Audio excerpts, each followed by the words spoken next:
Dans une annonce choc, Donald Trump vient d'imposer un droit de douane de 30% sur tous les produits européens. Cette décision brutale provoque un séisme politique et économique de chaque côté de l'Atlantique. Faut-il craindre une nouvelle guerre commerciale? L'Europe va-t-elle riposter? Et surtout, quelles seront les conséquences concrètes pour les citoyens européens? Dans cette vidéo, on décrypte cette crise naissante entre les États-Unis et l'Union européenne, les réactions politiques en chaîne et ce que cela peut signifier pour l'avenir des relations transatlantiques. Restez jusqu'au bout car ce conflit pourrait bien changer l'équilibre mondial du commerce. Ce samedi, lors d'un meeting électoral sous haute tension, Donald Trump a déclaré sans détour « L'Europe nous vole depuis trop longtemps. À partir d'aujourd'hui, chaque produit qui entre chez nous depuis l'Union européenne paiera 30% de droits de douane. » Cette phrase claque comme une déclaration de guerre économique. Il ne s'agit pas d'une menace, mais bien d'une mesure immédiate, annoncée avec fierté devant une foule de partisans en liesse. Mais pourquoi maintenant? Et pourquoi l'Europe? Trump accuse depuis des années l'Union européenne d'avoir instauré un commerce injuste envers les États-Unis. Il pointe du doigt les subventions agricoles, les barrières non tarifaires ou encore les restrictions technologiques qui, selon lui, nuisent aux entreprises américaines. Mais derrière ce geste brutal se cache aussi une stratégie électorale. À quelques mois des élections présidentielles de 2024, Trump joue la carte du protectionnisme pour séduire la classe ouvrière américaine, celle qui souffre des délocalisations et de la concurrence étrangère. L'annonce n'a pas tardé à faire réagir les dirigeants européens. Ursula von der Leyen, présidente de la Commission européenne, a déclaré dans un communiqué « L'Union européenne ne se laissera pas intimider. Nous évaluons actuellement les mesures de rétorsion possibles. » Emmanuel Macron, quant à lui, a qualifié la décision de provocation grave et a appelé à une réponse unie et ferme de l'Union. Olaf Scholz, le chancelier allemand, s'est montré plus mesuré mais tout aussi inquiet. « Nous devons tout faire pour éviter une escalade, mais l'Europe doit défendre ses intérêts. » L'ombre d'une guerre commerciale plane désormais sur les relations transatlantiques. Et ce n'est pas sans rappeler les tensions déjà vécues sous la présidence Trump entre 2017 et 2021, lorsqu'il avait imposé des taxes sur l'acier et l'aluminium européens. Les droits de douane annoncés par Trump toucheraient tous les produits européens, les voitures allemandes, très présentes sur le marché américain, les produits agricoles français comme le fromage, les équipements industriels et les cosmétiques, les articles de luxe. Autrement dit, presque toutes les grandes filières européennes sont concernées. Les entreprises exportatrices risquent de perdre des milliards d'euros, et cela aura un impact direct sur les consommateurs américains également, car ces produits deviendront plus chers. Un parfum français vendu à 100 $ pourrait passer à plus de 130 $ une fois la taxe appliquée, ce qui le rendrait bien moins compétitif sur le marché américain.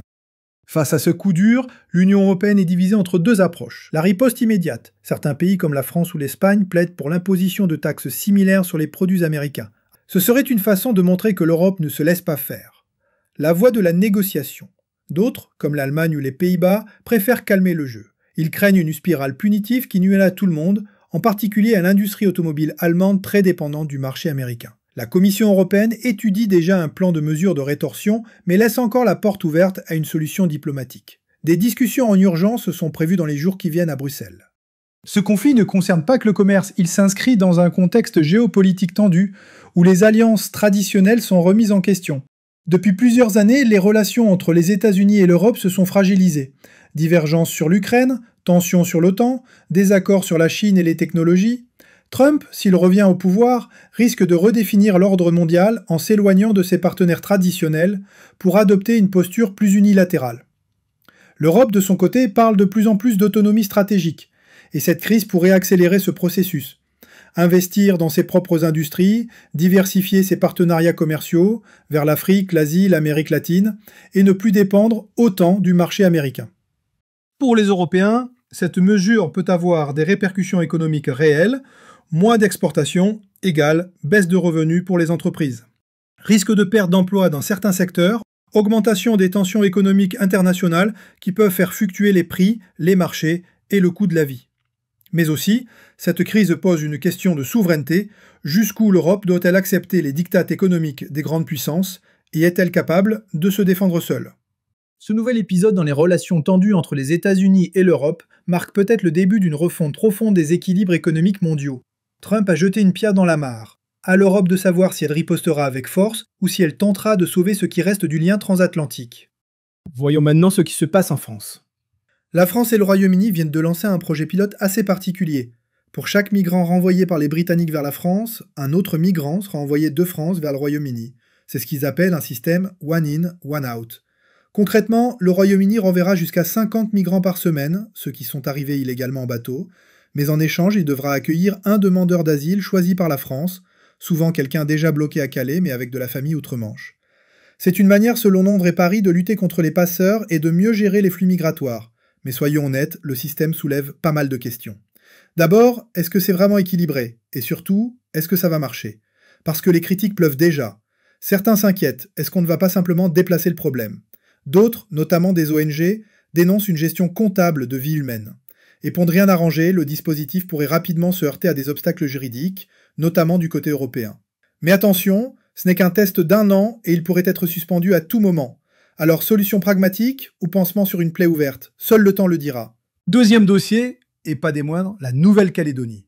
Après des années de tensions, de référendums et même d'émeutes violentes en 2024, Paris et les représentants locaux viennent de signer un accord historique. Et quand je dis historique, c'est pas une exagération.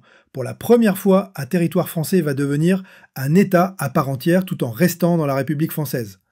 L'accord prévoit un statut spécial pour la Nouvelle-Calédonie, une nationalité calédonienne, symbolique mais importante, et la possibilité d'étendre ses propres compétences, notamment sur la justice ou les affaires étrangères.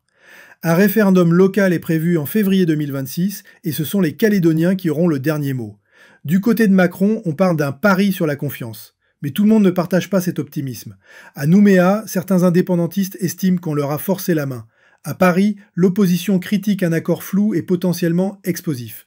Et puis il y a cette question, est-ce qu'on ouvre une porte vers d'autres États autonomes dans l'outre-mer? La Corse, la Guyane, la Réunion, bref, cet accord est un vrai tournant et peut-être le début d'une transformation en profondeur de la République telle qu'on la connaît.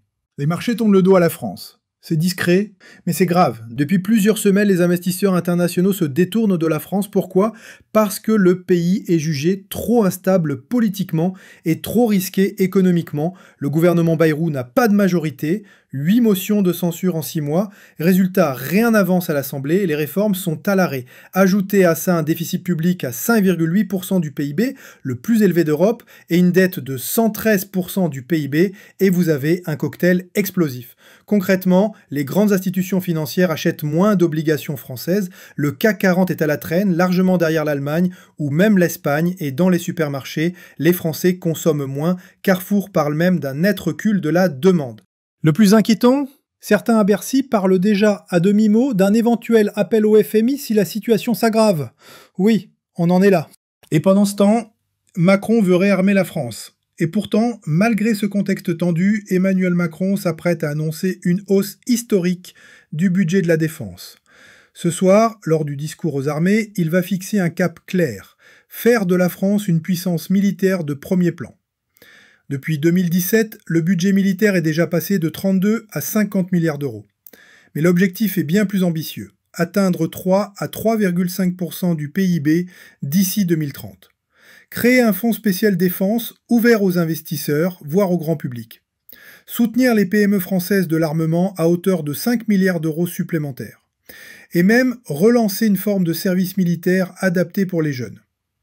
Pourquoi cette accélération? À cause des tensions en Ukraine, du désengagement progressif des États-Unis d'Europe et de la montée des puissances autoritaires.